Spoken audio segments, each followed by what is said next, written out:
Hello and welcome to KT class. Dear students, today we are going to discuss about trigonometry. Today we will discuss this topic a little. If we learn a little, let's start. त्रिकोणमिति. त्रिकोणमिति 3 शब्दों से मिलकर बना है. त्रिकोणमिति. त्रि का अर्थ 3 होता है और मिति का अर्थ माप होता है, अर्थात 3 कोण की माप. अच्छा,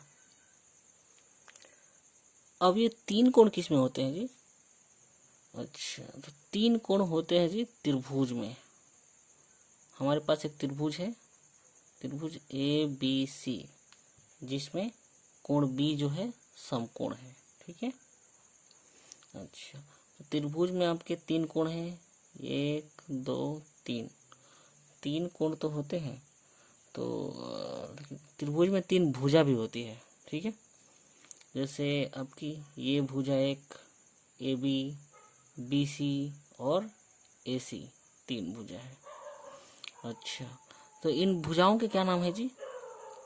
इन भुजाओं के क्या क्या नाम बोलते हैं जी? तो इन भुजाओं के नाम डिपेंड करते हैं कि हम देख कहाँ से रहे हैं जी, किसके रिस्पेक्ट में बात कर रहे हैं, एंगल किस एंगल के रिस्पेक्ट में.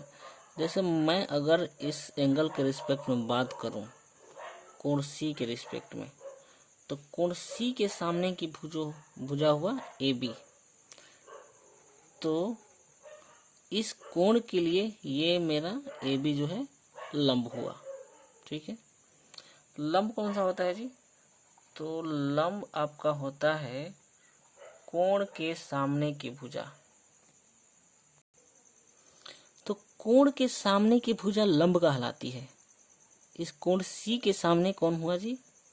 ये आपका हुआ AB. तो इस कोण के लिए लंब है आपका AB. अच्छा, और ये 90 डिग्री के सामने की जो भुजा है इसको बोलते हैं कर्ण. कर्ण कौन है जी? AC. और शेष जो भुजा बचा BC, ये मेरा है आधार. ठीक है. चलिए फिर से देखते हैं. लंब क्या होता है जी? कोण के सामने की भुजा. जैसे ये कोण है, इस कोण C के लिए लंब AB हुआ. 90 डिग्री के सामने की भुजा कर्ण बोलते हैं.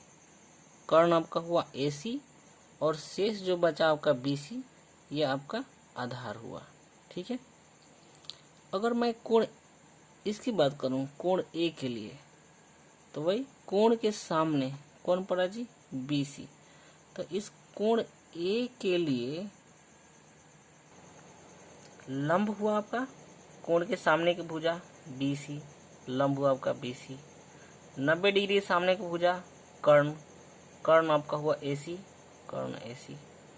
शेष भुजा जो बचा AB, ये आपका आधार हुआ. ठीक है जी. चलिए फिर से एक बार देखते हैं. लंब किसको बोलते हैं जी? तो कोण के सामने की भुजा.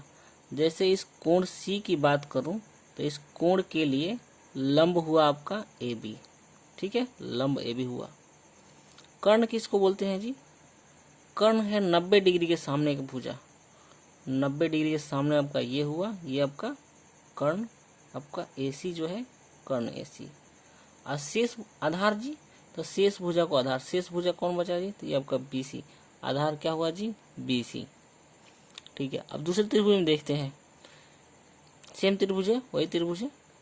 इस कोण A के रिस्पेक्ट में अगर बात करूं, तो इसके सामने कौन है जी? BC. तो इस कोण A के लिए लंब आपका हुआ BC, लंब आपका BC. 90 डिग्री के सामने की भुजा कर्ण कहलाती है. तो कर्ण हुआ आपका AC. ठीक है. शेष क्या बचा जी? शेष आपका भुजा AB बचा, तो उसको आधार बोलते हैं. तो आधार आपका AB हुआ. ठीक है. तो इस प्रकार त्रिभुज की 3 भुजाएं होती हैं, जिनके नाम है, एक को लंब बोलते हैं, एक को आधार बोलते हैं और एक को कर्ण बोलते हैं. अच्छा, अब देखिए इसमें कर्ण जो है इस त्रिभुज ABC के लिए, सेम त्रिभुज, कर्ण जो है एंगल पे, एंगल कोई सा हो, कोण A हो या कोण C हो, दोनों के लिए कर्ण जो है आपका एक ही है, AC है। इसमें देखिए, इसके लिए कर्ण आपका AC और इसके लिए भी कर्ण आपका AC, कर्ण आपका चेंज नहीं होता। अच्छा, दूसरा एक तरीका है, जो तिरछी भुजा है, तिरछी वाली भुजा, उसको कर्ण कहते हैं। ठीक है,